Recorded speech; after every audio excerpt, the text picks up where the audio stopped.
समस्त को नमस्कार।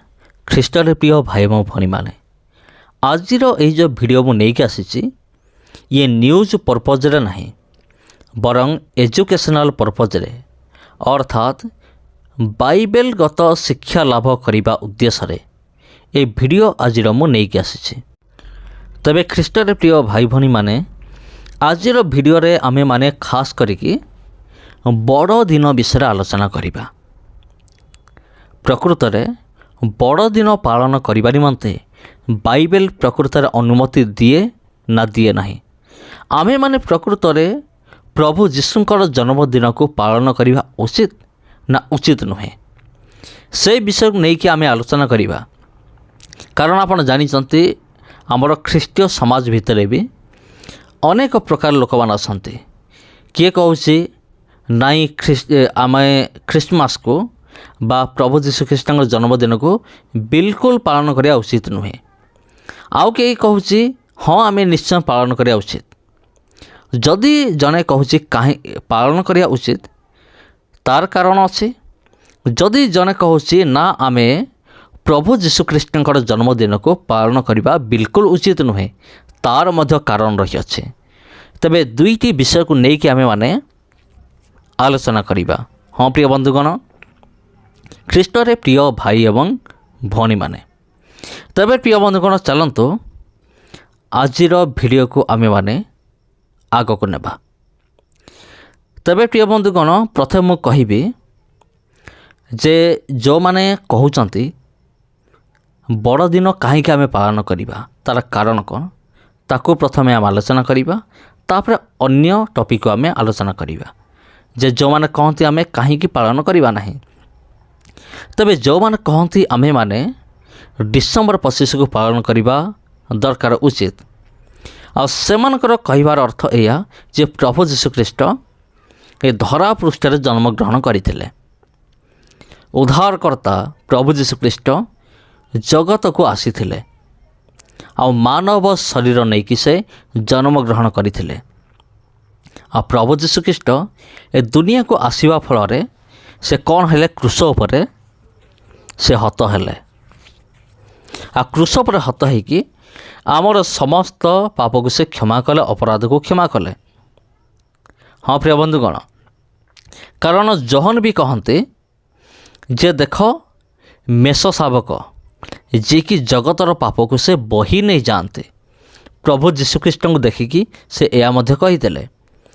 तबे सही खुशी रे ख्रीस्टियान लोक माने जो मान अच्छा अधिकांश ख्रीस्टियान लोक मैंने से बड़ दिन को पालन करते जे उद्धारकर्ता जगत को आसीथिले आ मान को उद्धार करिया निमंते। एटा हूँ एक खुशीर विषय अटे गुड न्यूज अटे जे जीशु आसिले जन्म नेले से जन्म नेले एवं परवर्ती मुहूर्त से क्रूस पर बलिदान हेले मोर पाप क्षमा कले। से किसी लोक मैंने सपोर्ट करते जे आमे माने बड़ दिन को आमे माने पालन करने दरकार बा उचित कारण त्राणकर्ता जन्म होते। एबे आमे माने देखिबा किछि लोक माने समाने कहते जे आमे माने डिसेम्बर 25 को पालन करबा नहीं। काहेकि पालन करबा नहीं तार मध्य कारण अच्छे। कारण टी एया जे बाइबल भितर एमती कौन से प्रमाण नहीं जे डिसेम्बर 25 दिन ही प्रभु जीशु ख्रीष्ट जन्म ग्रहण करते।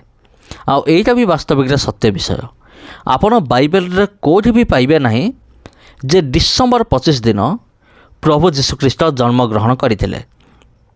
से किसी लोक मान अच्छे आ डिसेम्बर 25 को से पालन करते नहीं। आ डिसेम्बर 25 दिन प्रभु जीशु ख्रीष्ट जन्म हो नथिले जेहेतु से डिसेम्बर 25 को पालन करते नहीं।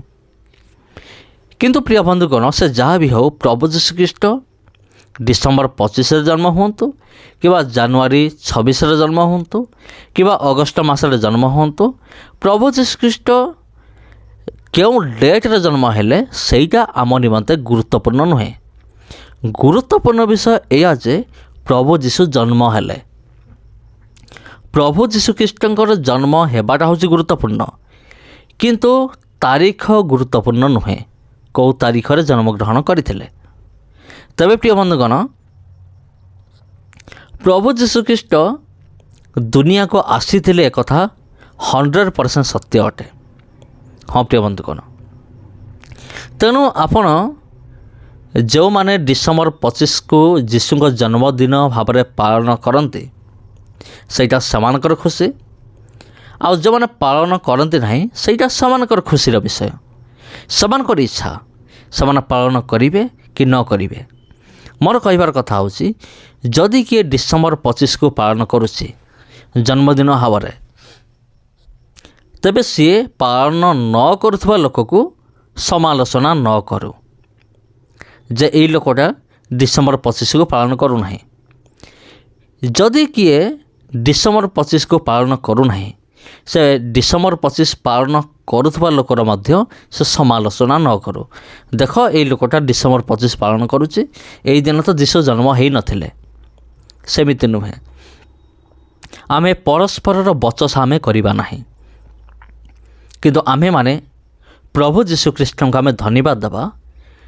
ତାରିଖ ଗୁରୁତ୍ୱପୂର୍ଣ୍ଣ ନୁହେଁ। ଯେ ପରମେଶ୍ୱର, ଆପଣ କେବେ ଏ ଜଗତକୁ ଆସିଥିଲେ ଆମକୁ ଜଣା ନାହିଁ, କିନ୍ତୁ ତଥାପି ଆମେ ଆପଣଙ୍କୁ ଧନ୍ୟବାଦ ଦେଉଛୁ ଯେ ଆପଣ ଏ ଜଗତକୁ ଆସିଥିଲେ, ଗୋଟିଏ ଛୋଟ ଶିଶୁ ବେଶରେ ଜନ୍ମ ହେଲେ, ଗୁହାଳ କୁଣ୍ଡରେ ଶୋଇଲେ, ଗୁହାଳ ଘରେ ଜନ୍ମ ହେଲେ, ଆଉ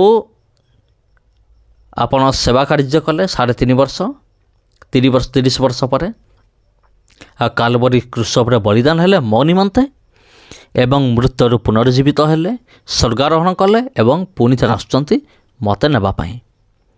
ଆମେମାନେ ପ୍ରଭୁ ଯୀଶୁଖ୍ରୀଷ୍ଟଙ୍କୁ ଆମେମାନେ ଧନ୍ୟବାଦ ଦେବା। ଧନ୍ୟବାଦ ଦେବା ଏଥିପାଇଁ ଯେ ଦେଖ, ଜଣେ ଉଦ୍ଧାରକର୍ତ୍ତା ଆସିଥିଲେ, ଏ ଜଗତରେ ଜନ୍ମ ହେଲେ। ତେବେ ପ୍ରିୟ ବନ୍ଧୁଗଣ, ଏଇଟା ହେଉଛି ବଡ଼ ଦିନର ସତ୍ୟତା। କିନ୍ତୁ ବାଇବେଲରେ କୌଣସି ଜାଗାରେ ପ୍ରମାଣ ନାହିଁ ଯେ ପ୍ରଭୁ ଯୀଶୁଖ୍ରୀଷ୍ଟ ଡିସେମ୍ବର 25ରେ ହିଁ ଜନ୍ମ ହୋଇଥିଲେ। କିନ୍ତୁ ପ୍ରଭୁ ଯୀଶୁଖ୍ରୀଷ୍ଟ ଯେ ଜଗତକୁ ଆସିଥିଲେ, ଏଇଟା ଗୁରୁତ୍ୱପୂର୍ଣ୍ଣ ଅଟେ। ତେବେ ପ୍ରିୟ ବନ୍ଧୁଗଣ, ଯଦି এই ଭିଡ଼ିଓ ଆପଣଙ୍କୁ ଭଲ ଲାଗିଥାଏ, ଭିଡ଼ିଓକୁ ନିଶ୍ଚିନ୍ତ ଭାବରେ ସେୟାର କରନ୍ତୁ ଅନ୍ୟମାନଙ୍କ ସହିତ।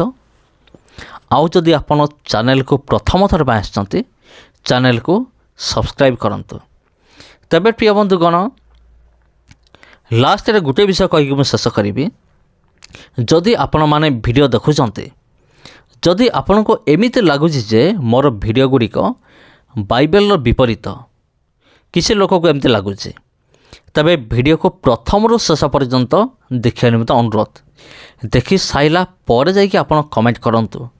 ଯଦି କିଛି ସଜେସନ୍ ଦେବାର ଅଛି ତେବେ ଦିଅନ୍ତୁ। ନମସ୍କାର ପ୍ରିୟ ବନ୍ଧୁଗଣ, ଭିଡ଼ିଓକୁ ସେୟାର କରନ୍ତୁ, ଚ୍ୟାନେଲକୁ ସବସ୍କ୍ରାଇବ୍ କରନ୍ତୁ। ଧନ୍ୟବାଦ।